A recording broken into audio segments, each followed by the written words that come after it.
Okay, fantastic. Thank you so much, everybody, for joining us today for our live training webinar. Today, we are covering off new features for the month of July. So let's jump in. Just some general housekeeping on this session. It is specific to new feature releases in Astalty, so please ensure that any questions that you have are directly related to the features that we discussed during the session.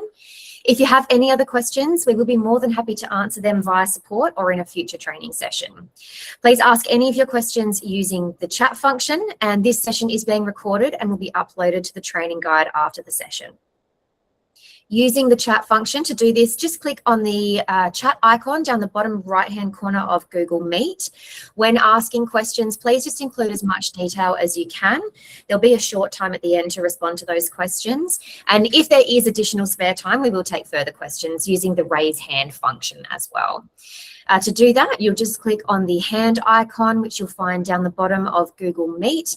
We'll be able to see that you've raised your hand to ask a question. You can lower your hand by pressing the button again if you no longer need to ask the question, or Google will lower it for you as you start to speak as well. All right, well, without any further ado, let's jump into our new features and get cracking. I will just change the screen that we are sharing to this one instead. Can everyone see that okay? Just a thumbs up would be great. Perfect, thank you so much. Alrighty, so we're going to focus on scheduling and roster efficiencies to start off with. So something that has recently been released is the ability to see pending leave and unavailability on the schedule. So for example, we can see here that we have some unavailability requests here for leave. We can see that John Doe is looking to have some time off on Friday between 9 and 1. Previously, our pending leave requests and unavailability requests didn't display in the schedule, so it did create some friction there as far as managing that time and assigning staff to supports. So now when we navigate to the schedule, if we have a look at our support worker view and have a look at Friday the 7th, let's scroll down and check out John Doe's line here. We can see now that that pending leave request is visibly displayed here on the schedule, and we can hover over there to see that that leave request is currently in a pending state, which is also identified by the color of that, that shift icon and the little icon that displays an hourglass there as well. So you can click on the pending request to open the full review panel as well, and you can make your actions from there, whether you're approving or declining. So this just reduces the amount of clicks you have to process as well here to manage those. Next, we'll move on to clearing and restoring shift clashes. Now, I'm just going to make sure we've got everyone joined. Beautiful. Okay. So our shift clashes are found in our shift clashes report function within scheduling, and we can see here that we have some shifts that are causing some friction. Now, if we have a look at this shift for Kevin Carter and click on that one there, it opens up a display which shows us what the issue is here. We can see that this support and another support are back-to-back at different addresses. So if we had travel time we had to factor in here, there's no way for the support worker to get from one shift to the next without cutting into the session time of one of those supports. Now we have the option here of making changes to the supports that are affected. So we can click on each row and it will bring up the relevant support, and we can adjust the location of that support or perhaps the time. But additionally here, we have the ability to clear these clashes. So if, for example, we knew that the support being delivered for this second session, the travel time to that support is actually factored within the support itself, so we know that that clash is not actually relevant here. We just click on the three dots here and we can click Clear Clash. We can give a reason and we can clear it from there. Now, from this status filter as well, we can see our regions and our teams. And if we go to actions, we can also view those cleared clashes too. So if that was an accidental clearing, we do have the ability to restore it back to a shift clash as well. You just click on restore, and that shift clash now returns to the shift clashes report here as well. As far as clocking in and out of shifts on behalf of your support workers, we have the ability to do that through the shift alerts menu. Now, historically, when you've clicked on this three-dot menu, you have the option for clock in and clock out. Now we also have the ability where the shift is yet to be clocked in to click on the option for clock in. That's a lot of clock ins in one little brief bit of speech there. And you also have the ability now to click also clock out at the same time. When you click on this option, you'll see both your clock in time, your clock out time, and you can add your reasons for why you are processing this on behalf of the support worker. So it just prevents that additional step of having to click on the 3-dot menu again, click on clock out, and process that secondary step. All right, the schedule week start day has been a point of contention for some users where it's displaying either as Monday or it aligns with your payroll calendar. And for some organizations, you want a specific date to be set as your starting day. This is actually achievable through your scheduling settings now to set this up to your preferred start date. So to do that, we head to our settings menu and we'll go to scheduling. And under the edit option here, we have the ability to scroll down and we can set our starting date, which if we go down to scheduling and travel, we can see our week starts on. We simply select the day we want as our starting point on our schedule. So if we select Wednesday, this will override any dates that are captured in our pay runs. We click update. And then when we navigate back to our schedule, we'll see that our start date is now showing as Wednesday instead of Monday. Our scheduled hours breakdown. So this is something that's been requested to display how these hours are split for our support workers. So when you hover over these hours now, it breaks it down into how that shift or how those hours are being counted. So we can see that there are 13.05 hours of shifts, half an hour of sleepover, and we can also see our travel elements there as well. You can see that where we have paid travel, that's displayed as paid travel. If it's unpaid travel, that's listed separately as well. Now, the same also applies on our participant view as well, where we can now see a breakdown of the support hours based on the services that have been applied. So we can see we have assistance with social, economic and community participation. 14 hours for this participant throughout the week has been captured. And you can see that on each of those supports throughout the schedule. Shift assignment worker filters. So new filters when assigning an unassigned shift are available. So if we head to our unassigned shifts tab here and we want to apply a filter to our options for support workers, we now have the ability to click on this filter icon here.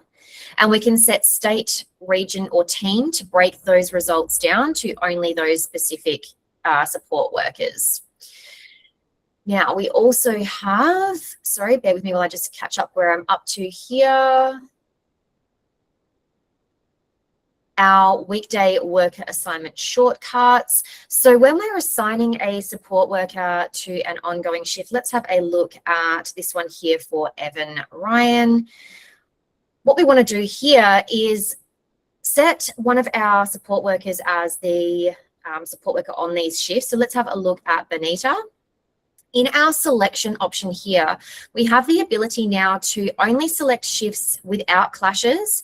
We can also select specific days without those supports, and every Saturday without clashes is an option here as well for this particular support. So just increasing those selection options for you so you can narrow down those results to make sure you're only assigning support workers to shifts that they can actually complete.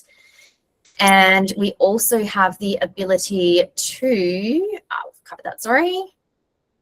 Awesome. With our internal shifts now, so let's go back to our schedule and we'll go to our support workers. If we wanted to create an internal shift, now this might be a training opportunity or something that you're requiring your support workers to come into the office to complete. Previously, you had to create an individual shift for each support worker.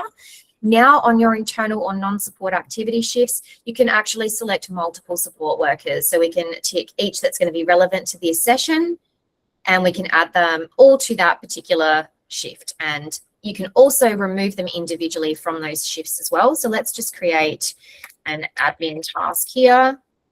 And we've got that for today. Now, when we scroll across here and we have a look at this admin task, when we open this up, we can see each of the support workers who has been assigned to this shift. We can publish from here. We can also unassign them from this shift as well or delete the shift entirely. So if Alex isn't required, we can simply delete and he'll be removed from that list and only the remaining 3 support workers are displayed.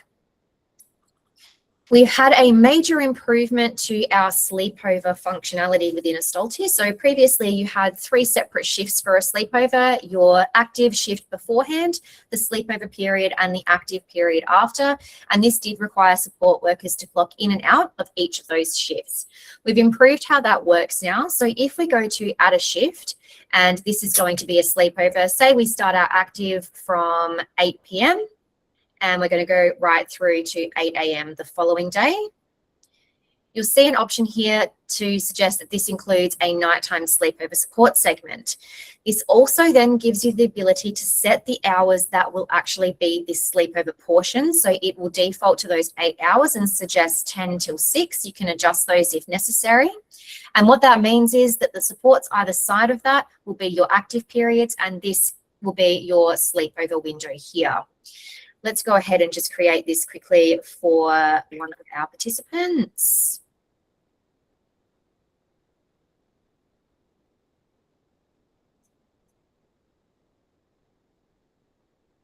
And we'll assign Amelia. And this is for today.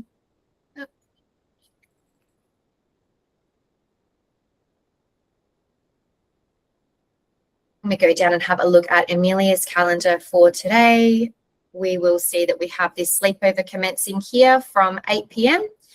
And we can see that we have our sleepover window captured here from 10 p.m. till 6 a.m. The total shift time is 8 p.m. through to 8 a.m. And when we have a look at our finance, it's broken down into our active hours beforehand, afterwards, and our actual sleepover period as well. Now, from the schedule view, and I might just zoom out a little bit just to make this a little bit easier to see. When we have a look at our hover here, we can see that there is a little bed icon, which indicates that this has a sleepover portion as well, just so that it's a bit easier to see from the scheduler's perspective which shift actually includes that sleepover portion now as well. We also have the ability to migrate existing shifts over to our sleepover, our new sleepover format. So in your scheduling menu, you'll see a sleepover migration option here. If you click on this, you will see any supports that are eligible to be converted to this new sleepover window style. And to do that, you'd simply click into the support. You click on the support, and you migrate the selected. What this does is it takes those original shifts, combines them all together, and keeps the information still accessible within the support workers app without notifying them that anything has changed specifically. Just the way they clock in and out reduces from 3 sessions of clocking in and out just to the 1. When you do migrate, you will get a pop-up to confirm that migration and gives you the details around how that actually works. And then we migrate, and that support then moves into that new workflow. All right. We'll just jump across now back to our schedule and have a look at some additional settings that have been introduced. And this is around the ability to set your schedule colors. So for those of you who may like to change the way that your schedule presents, and I might just quickly jump back and just change this back to a Monday view, because that Wednesday view is just confusing me. Let's just change that back. All right, so let's go back to scheduling, and we'll click on our settings option again up the top here. And when we have a look at our schedule colors, we have the ability here to set our colors for our event types, for our statuses, and also for the support types that are selected within the booking itself. So the precedence is that status colors override the support type color, which then overrides the event type color. So this information is also displayed up here when you are setting those colors, but effectively, if we had a support that was, say, a general support and we didn't have any other colors selected, then this would be our default color here as our event type. However, if we wanted to set our personal care to, say, pink, when we click update, any supports that fall within that personal care category will change to pink on the schedule. And it would help if I had some that were personal care. Let's maybe change our seal color to supported independent living. Let's make that bright green and update. And now any of our supported independent living should change to this green color here. So where that support type has been selected, and that's through our add shift in our support type menu here, we'll change the color of the shift on your schedule board as well. So just a bit of a quality of life improvement for anyone who wants to have control over how those shifts are displayed. We also have increased the case note lockout. So in our scheduling settings, if we head back over here and click on edit and we scroll down to our case noting,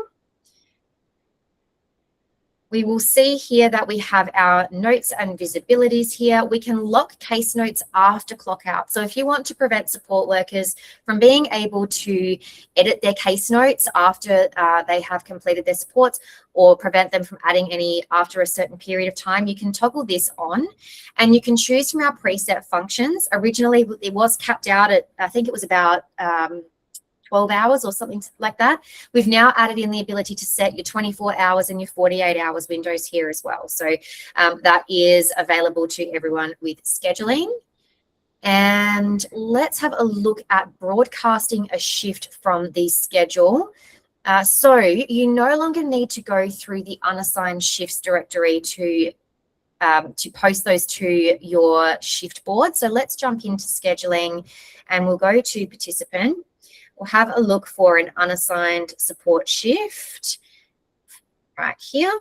So what we can do now from the 3-dot menu is we can broadcast this shift directly from the support. You'll still get the same options as you do when you're broadcasting a shift from the shift board itself. To process that, you can also refine your workers to only those that are compatible. But that is just a quick quality of life improvement there as well to reduce the workflow there too. Now I'm just going to toggle to a different page for a second and we're going to have a look at the behaviors in our shift board. So we now have the ability to reject an expression of interest, and this displays for the support worker on their app. I'm just going to bring up my app as well so I can show you this. So what we've got here is a couple of shifts that are pre-existing. We're going to jump in and have a look to see that we have a couple of people who have expressed interest on this shift. Now, where there are no alerts, you'll be able to click on the 3-dot menu to the right-hand side of that support worker. I'll just zoom out a little bit here. And you can reject this expression of interest. So when you do that, you'll be prompted to provide a reason, and this is then shared to the support worker so they can see why it's been rejected. It might be that it's been assigned to another support worker or whatever other reason you might like to share. When you click on reject, that rejection notice actually applies here as well for you to see what the reason was behind that. And then when we have a look at the support workers app, and I'm just going to refresh, we'll go shift board.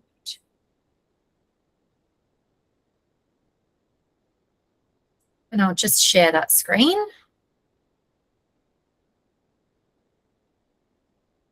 So we can now see that that shift that was for the 9th of July, we have a note here to say that this was rejected. And when we click in, we can see that it was assigned to another support worker. So that note that we entered in the shift board itself is now visible to that support worker. They will also get a push notification to let them know that that shift has been rejected. But that just improves that visibility for support workers so that they know that shifts that they have expressed interest in are no longer available to them moving forward. We're just going to swap back to another view. And it will be this one. Okay, so in addition to this, we've also improved the workflows where there are shift alerts that apply. So say, for instance, you had broken shift allowances that were applying to multiple support workers in that expression of interest. You'll see those alerts listed here. And from the actions menu, you'll also have the ability to reject expressions of interest based on a certain reason. So where you've got those alerts, you'll be able to tick those relevant support workers who that alert relates to, and you'll be able to advise that it's being rejected due to broken shift allowances or whatever that alert might be. And that just streamlines that process so you're not having to reject individually. Alrighty, let's jump ahead to our awards and our pay and costing. So we have recently introduced through our Xero integration the ability to set a different award type for your staff. So for those who have been using our Xero payroll integration, you would know that we work to the SHADS award. However, you'll now be able to find in your pay groups that you have the ability to set these as a different award type. So rather than just SHADS, you'll now have access to your Nurses Award, your Aged Care Award, and your Health Professionals Award.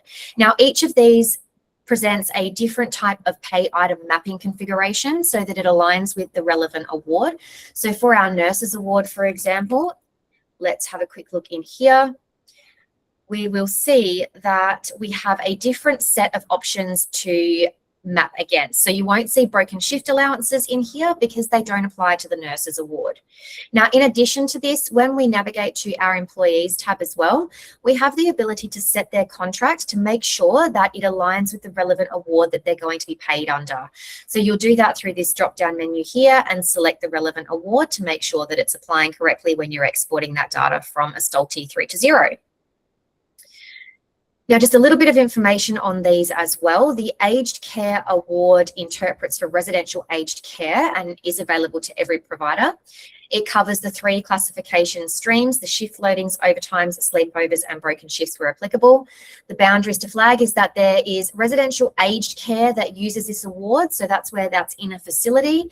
For those who are working under the aged care in home, they fall under the SHADS award as well. Now, for our nurses, the support shift window supports shift window loadings, hour caps, overtime bands, casual loadings, and meal, laundry, and kilometre allowances. There are no sleepovers on the Nurses Award. And then you've also got your Health Professionals Award as well, which interprets under the 2 classification streams, has a 15% shift loading and a flat 150% weekend rate, overtime bands, casual rules, and allowances. So if you do have any questions around that and you have got support staff who work over different classifications or different awards, please feel free to reach out to our support team and we can run through this with you and give you a little bit more information. Now, in our scheduling as well, I did just want to touch on our award playground. So previously this only showed the SHADS award. It now does interpret based on those additional awards that we have access to in Astalty. But something that's really helpful here as well is to be able to load a schedule based on a support worker or a participant. So if we click on load schedule here and we want to sort by, say, actually, we'll do this from a different window. Let's go to this one here.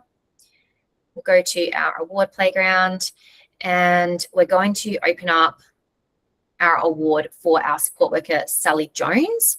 So we will select her from the list here and our period start and end date based on our pay period. We have the ability to append, which will add all of the shifts that are in her schedule to anything that we've already added into our playground, or we can start fresh, which will just put the information that is captured in the schedule at the moment. So we'll do that. And from here, we've got Sally Jones selected up here. So it's going to interpret based on Sally's profile and her contract details. When we run this interpretation, it then gives us the hours that we would expect to see for that support worker for that week and any allowances that would come into effect based on the configuration of those supports. We also have our scheduling costs functionality within scheduling as well. This is a phenomenal tool to review whether or not you're running at a profit or a loss. Now, from here, you can estimate your roster cost against your award interpretation before payroll runs. And compare against the revenue that those shifts generate. You'll also see from here that there are cancellations, which if we scroll back a week, we'll see those displayed here on the scheduling costs as well. When you hover over those where there are any applicable, you'll be able to see that information. And I think we're having a bit of a moment here. Let's just go back to another one.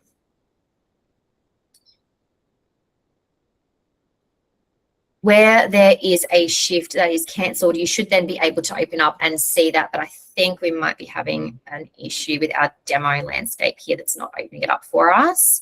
Apologies about that, but it will display a pop-out window that allows you to navigate directly to those cancelled supports.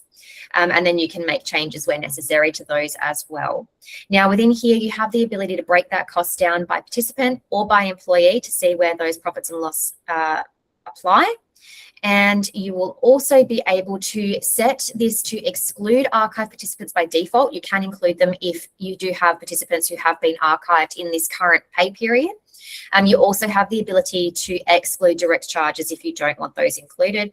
And our filter icons allow us to sort by timesheet batch, site activity, revenue charge status, and shift status. Now, these cost schedules as well, you can open these up to make adjustments to these if you did need to for any reason. But if you are interested in exploring how scheduling costs can work for your organization, definitely reach out to support and we can provide you with more details on that one as well. Now, I'm just going to jump back to the other instance of Astalty, and we're going to have a quick look at managing zero timesheets from your timesheet batches. So we do find from time to time that teams will have their timesheet batches fail to export to zero. And often this is because a support worker may have entered a timesheet independently through an application like ZeroMe, and it lands in your zero timesheets in draft and prevents us from being able to send those timesheet batches across. So what we can do here, if we have a look in here, we can see one or more timesheets in this export already exists in Xero. Previously, there was no fix option here, and you would have to navigate through to Xero yourself to resolve that. But we can now click on this fix issue option, and it's actually giving us an option to manage those Xero timesheets directly from within Astalty. Now, this is a great function because not only does it navigate us to those affected timesheets, but it also gives us the ability to delete them from Xero within Astalty. So just saving that jumping back and forth between applications. So this is a great option there as well. And you also have the ability to bulk delete those draft timesheet batches as well. So if you've sent timesheets across to Xero and you've realized there's an error and you need to remove all of those timesheets so you can push that timesheet batch across again, and say you had 50 plus support workers, you would not want to go into Xero and manually delete each of those individually. We now have that ability to manage that function from directly within Astalty. Alrighty, we will now jump into our NDIS price guide updates here as well. So let's go back to this page and we're going to go down to our settings and we will jump into our charge items. So a great quality of life here for your charge item sets. When you are generating these in a manual capacity, you'll now have the ability to search from the NDIS price guide directly within the charge item set itself. So under number, if we were looking for high intensity, and it was short-term accommodation, we've actually now got those charge items displaying in this drop-down menu here as well. So that just streamlines that process, helps to make sure you're getting the right charge item or line item number applied to those relevant supports, and is a huge improvement there for users. Now, in addition to this, we did also recently add in the ability to update your charge item set rates as a bulk function. So let's jump into our community access and we'll click on edit here. Under our actions menu, under the charge items, we can update our prices and we can override each of these individually, or we can also fill from the NDIS price guide. So if you had prices that were outdated and you wanted to align them with the current price guide, you can simply click that option there and it automatically updates and applies this to all supports that are in the future, so from today. Alrighty, now we're going to have a look at opening invoices from charges. So we're just going to jump across to our schedule and let's have a look at Kevin. We might actually just scroll back a couple of weeks. Here we go. All right, so Kevin had a support here, and I know that this one's been invoiced. When we scroll down here, we can see now that we have an invoice icon. Now, if we click on this icon or we click on the invoice number here, it's going to direct us to that specific invoice so we can review those charges. we can void if necessary, or we could resend that invoice off if we are still awaiting payment on that one as well. You'll also find this function within your tasks as well, and also within your direct charges too. So that just makes it a lot easier to navigate to those supports and to those invoices that apply to those. All right, our aged receivables report, which is currently in beta. So we'll jump across to reports, and under your finance, you'll see aged receivables, or you can type aged receivables into the search bar. When we open this one up, we can see each of our outstanding invoices or outstanding payees or participants. We can also apply filters based on management type, participant, primary or service coordinator. And we can see what current position those outstanding invoices sit in. So all of these at the moment are less than a month. If we had those that had aged beyond a month, they would be displayed in these tabs here. Additionally, when you click on the drop-down menu, you have the ability to see each of those invoices that are affected. And again, navigate directly to them from within this report, allowing you to resend if they are still awaiting payment. Okay. We'll jump across to our SMS functionality now as well. So we'll just change to this page and we'll close out of here. So we have the ability now to turn SMS reminders off for a single support without changing the participant's overall opt-in preference. So let's toggle across here and we're going to create a support for our participant Aileen. And we can see here that this participant has reminders enabled, but for this particular support, because there's going to be several in that one day, we're actually going to toggle that off, and that will prevent that SMS reminder from going out to the participant so they're not overwhelmed with additional text messages. That can also be done through our calendar function as well. So if you are creating calendar events, and let's just pop one in here, when you link a task and select your participant, your SMS reminders, so long as they've been configured to send to calendar events as well, you can toggle these off as well. All right. Now, an improvement here as well is the opt-out indicator for our participants who do not want to receive those text messages. So let's have a look at our SMS function here. So we can see that Aileen has received a message. Now, I'm just going to show exactly what happens when that participant opts out. So if they send back stop, it may just take a second for this to come through. What happens here, and once it refreshes, is that we can see that this recipient has now opted out of the outbound messages and will not be delivered. You'll see that icon here in the chat function and at the top of that support there as well. And if we were to go to scheduling and create a shift for Aileen, we'll see that this participant has opted out of SMS messages. Now, they can opt back in and they can do so easily. All they need to do is send the word start back to that SMS chain. So I'll show you how that works as well. When they click on start, they'll receive an SMS replying to them, letting them know that they've been successfully resubscribed, and that removes that opt out. So you can then go ahead and send those supports or those reminders to them again. Okay, I will just touch as well on the SMS reminders. So if we just go back to our settings and go to reminders, we can see here how our reminders are configured. This is the messages that go out to our participants. You can edit those from within here and change the placeholders that are used within here. Simply select the insert placeholder option to choose from the options available for that particular type of alert. When we go back to our reports and we go to participants, we have our participant reminder status. This is where we can see whether or not we have a valid mobile number for that participant and whether they have support reminders enabled for both support or calendar. From the three-dot menu, you have the ability to view that participant. And when we jump across to the right page here, when we go down to our more option, we can have a look at our reminder settings and we can toggle on whether or not they're going to receive support reminders or calendar appointment reminders as well. Now, for users who have trialed SMS and no longer want to use it for whatever reason that may be, you can disable that now yourselves from the settings menu. So let's go down to our SMS here in our settings menu, you'll see you have disable SMS. When you click on this, it doesn't immediately disable that number. It will send an email to the account owner with a link to click to confirm that you want SMS disabled on your account. Once that happens, that number is released and you will not be able to access that number again. And any unused subscription time is then credited back to your account on a pro rata basis. This will obviously also stop all SMS reminders that are scheduled for those supports moving forward.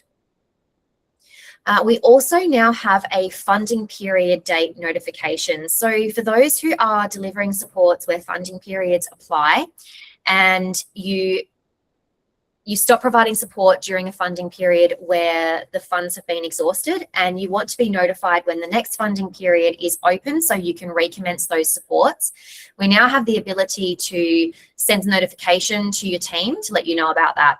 So through our plans and services, we now have the funding period date notification here. And from within this option, you'll just click create notification and you have the ability to set your timing to an alert that goes out on the day the funding period starts or before or after, based on however many number of days you want that alert to go out. You then also can set the categories that this applies to. So say, for instance, you wanted this for your support coordination, you'd select that option, but you can apply multiple service types or multiple support category types to receive this sort of notification.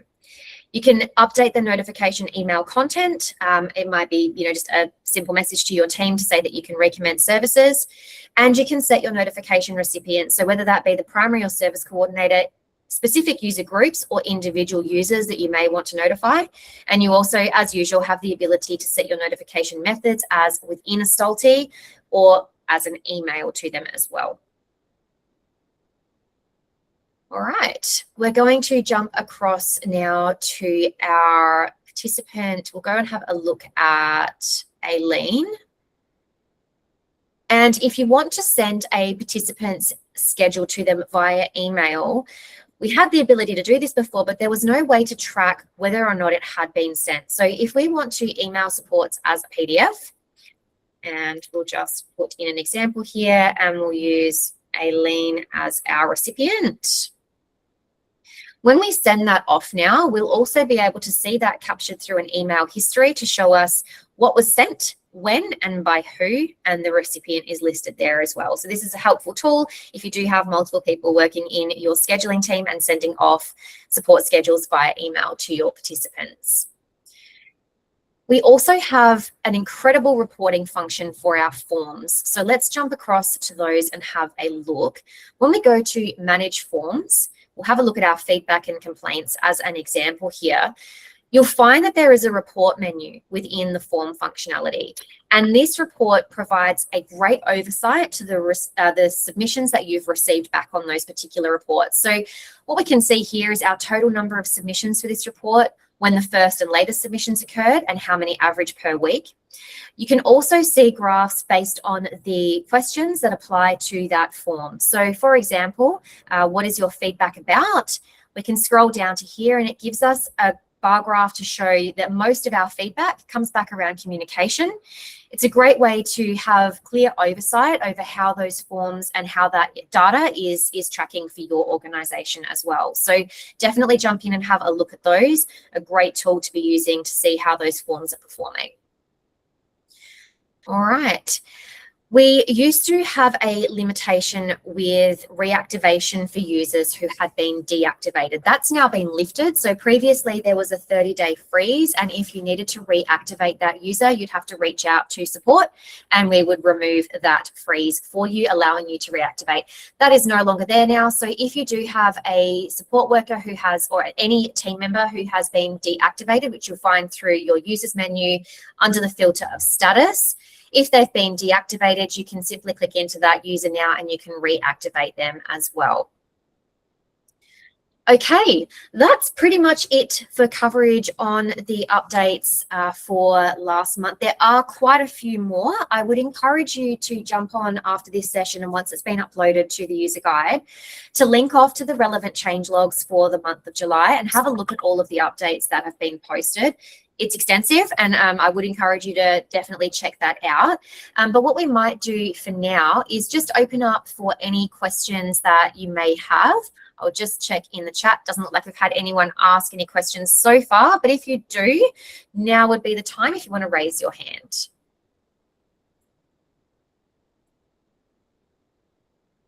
Yeah, Helen, go ahead. Hi. Look, we've only just started using Astalty, and we've only just sent out our first invoice batch. Yeah. I've had some feedback from a particular plan manager saying that on the invoice it's addressed to, say, Jigsaw Plan Management, not the participants. So that's the only one that's happened to us so far. I had a meeting with Simon this morning, and he showed me how I could change that. Yes. But he said that it would then change it for all participants who are plan managed. Yeah, correct. So it does make that adjustment, and you do that through your invoices settings. And yes. Edit through here. We can change who the recipient is there. So it'll change that to participant. The plan manager will still obviously receive that invoice, but it just wouldn't be addressed to them specifically. It's addressed to the participant. Right. I was just wondering if anyone else had problems with that. Yeah, it has come up. Yeah, and it's only a select few plan managers that we're aware of that have that stipulation, but that's why we've now allowed that toggle within your invoice settings to change that to participant. For the most part, most plan managers will accept it with it addressed to them. Great, thank you. No problems at all. Libby, go ahead. Hey, I'm just looking to see whether there's any integration yet made in the My NDIS provider portal into Astalty in terms of keeping the budgets up to date. So we're not doing it manually with reconciliations. I've heard there might be a beta mode or something happening. It is coming, yes. There's been delays from the NDIA side. We are pretty well ready to roll as soon as they give us the green light. Once that has been made available, we will certainly notify all of our users to let you know that that's in beta and to test that out.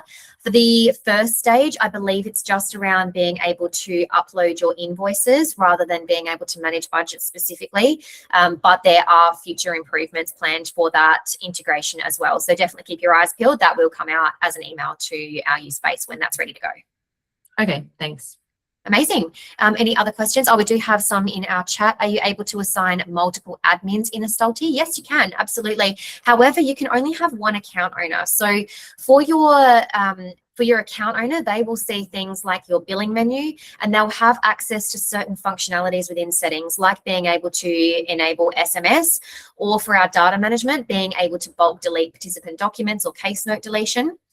Your admin team members are restricted to those functionalities, but you can assign a user's role from within their user profile. So we have our team member here, for example.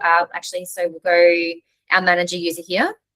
If we wanted to change their user type, we can simply go to their permissions tab and edit their role and change them from manager to admin. By default, when you add in a team member or a new person to Astalty that's not configured as a support worker, you have the ability to change their role from team member to manager or admin, and that opens up what they can see within Astalty. From there, you can then also update their permissions to change the visibility that they have as well. So for our manager user here, for example, we may want to give them access to the SMS inbox or access to scheduling. That's all done through the permissions tab. So if you do have a user that you're needing to update and you have some questions around how best to approach that, definitely send us a message through to support and we can provide you with the relevant guides to help with that. We do have another question there in the chat as well. Can the SMS reminders be sent to support workers too for upcoming shifts or just participants? At the moment, it is just participants. And we do have a project in the works to be able to select a contact within that participant's profile to send those to. That's particularly relevant where you have parents who are the primary contact for multiple children that you're providing support to. At the moment, we don't have a way to send those reminders to those recipients, but that is something that's being built, and hopefully within the next month we should see that land. Is there a talk to text option during doing notes? So we don't have a talk to text in the notes itself. It's usually something that's actually configured on your device. So if you are on a Windows device, I think it's possibly Control H to initiate your voice to text. But if you do a quick Google search to find out how to enable voice to text on your device, whenever you're sitting within your note and you have your cursor in the note tab, you should be able to start your note taking using whatever keyboard functions are relevant to your device, and then you can add your text in that way instead. Yep, we've got Shelby with a couple of questions. Go ahead. Hello. I have a question because I have a client providing support coordination and they have a task that they've invoiced. There's only been a part payment just because there's been an issue with what was charged against that. It won't let me void because Xero has got the part payment linked to that. How do I need to go delete it in Xero and then like redo it with that amount? Yeah, so you'd need to remove the payment first. That's the first step. And then you can void that particular invoice and override the charge total. Yeah. Okay. All right. Perfect. Thank you. No worries. Libby? Libby, did you have another question there? Sorry, I didn't hear. Two quick questions. A voided invoice. So currently we have to void it, redo it. You know, if there's like one line thing wrong, three are right, one line's wrong. Is there any way just to be able to edit that and resend it? Otherwise, you know, we're having a voided invoice that's sitting there and not been utilized. Yeah, so unfortunately at the moment, the process to make changes is through the voiding workflow. So when you void an invoice, you can then generate a new invoice batch covering the same range as those charges, and that will move it out of the unresolved charges and reissue the invoice effectively. We are looking at ways of improving that where you need to write a certain portion of that invoice off, but that is still in development at this stage and we don't have a date for release on that. But that's something that we will certainly address in these updates when that does come to life. Cool. Second super quick question. I know there's plenty of audit trails per participant. Is there a full log of everything for your organization that's happened in Astalty? For instance, we could then see who's changed support, who's changed this, who's updated this. Yeah, I believe that is something that we can provide to you. It is something you need to reach out to support to access. It's not accessible within the application itself. There are quite a lot of areas within Astalty that you're not seeing those audit trails, but we do have the ability to pull that data if it's necessary. So if there's something specific that you're wanting to seek that information on, I would encourage you to reach out to support and we can investigate further from there. Are you saying that's like if it happens, we can ask for the last week or something, or can we get it switched on, then we always have it? You would need to reach out each time you need to have that information. Oh, sure. Yeah, not available in the app itself. Thank you. No problems. Just another question here. Does that include tabs shown on the left side? Because I cannot see lots of the subheadings listed on your screen. This is something admin have access to only. Yeah, absolutely, Eunice. Yeah. So depending on the type of user role you have, will determine what options you see available in your menu bar here, and will restrict certain levels of access within those tabs as well. So for example, if we were to look at reports, you would have a limited view based on your accessibility. So finance reports wouldn't be available to you as a team member, but you would still be able to see some reports in there that are relevant to you as a user. If you do need to increase your visibility, that's something to reach out to your team on to seek that request there. Oh, perfect. No worries. Yeah, for your team, it would just be about adjusting those permissions to make sure that you are letting them see what you want them to see. We do have a roles and permissions page in our user guide, which gives a really good breakdown on what each individual user can see based on the actual element itself. I will just share that actually here. It's the roles and permissions. And when we have a look at this, we can see the breakdown based on your right-hand side. You can actually filter based on a specific element. As you scroll through, you'll see what each user type has access to. So, for example, our task board, support workers do not have access to any of the task functionalities because they don't have the ability to log into the web-based version of Astalty. For your team members, they can view their task board, view and create, update and delete tasks, but they don't have the ability to delegate tasks unless that's been configured in their particular permission presentation settings. So jump onto this page and have a look. This is a really great resource to see how it all works. And if you do have any questions, just flick us a message and we'll be happy to provide further details there as well. All right, well, what I might do now is jump across back to our presentation here. So just a little update on what's coming up in August for our live training sessions. We have an Ask Me Anything session that will be run on Tuesday, the 18th of August. A reminder message will go out to everyone on the Monday beforehand. So you can also jump in there now and book in for that session if you want to. You can still follow the same link that you would have received in the message that came through yesterday, and you can schedule in for the 18th or any future future sessions. I think it allows you to book in for up to a month in advance. On the 1st of September, we will have another new features release that will cover everything that was released, or a significant portion of what was released in August.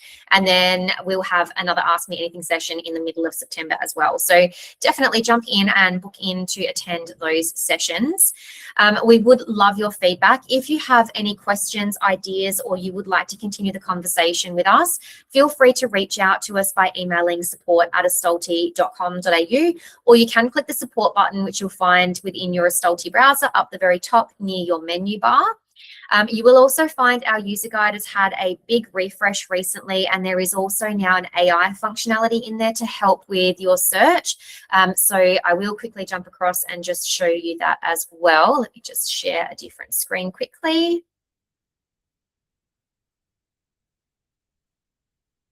When we jump into our user guide, we click here. Do a quick refresh. You'll now see an Ask AI button up the top here. So when you click on that one there, you can ask our AI bot any question that you have, like how do I add a participant? And it'll search through our user guide, provide you with a little spiel and the relevant links to help you get that set up. So that is a really great tool. If you do have any questions and you're not sure where to start, we would encourage you to start with the Ask AI function. And if you notice any issues with it directing you somewhere that it shouldn't, reach out to support and let us know. It is very newly released, so we are keen for your feedback on how that works as well. I'll just jump back across to our presentation again. And before you leave today, we would love for you to join our Astalty community, which is a Facebook group. We do post updates there as well, so it is well worth joining. It's a great resource for you to connect in with other providers who are also using Astalty as well. So scan the QR code on your screen and join that Facebook group to keep up to date with how things are going across Astalty. As I said, if you have any questions, please reach out. Thank you so much to everyone who has joined us for today. I really appreciate you taking the time out of your day, and we look forward to seeing you at the next session. Thank you so much.